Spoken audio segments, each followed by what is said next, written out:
In this short tutorial, we will learn how to consume the complete dataset matching your query by paginating through the API output.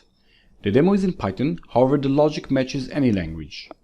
I'm running a query that will produce a few hundred results, so we will have something to paginate against. As you can see on our playground, the total number of results is 425 and we have 325 more results available. I'm using our Python SDK to call the API endpoint.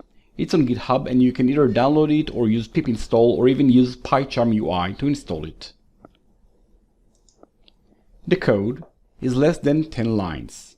The first line imports our SDK library. The second line sets our access token. The third line does the actual call to the endpoint with our query.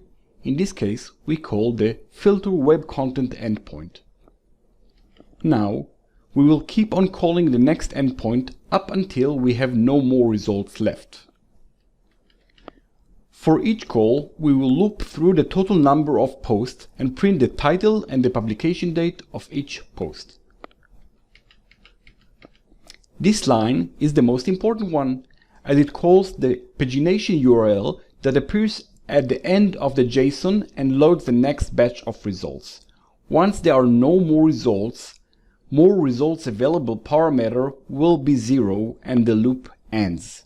That's it. It's as simple as that.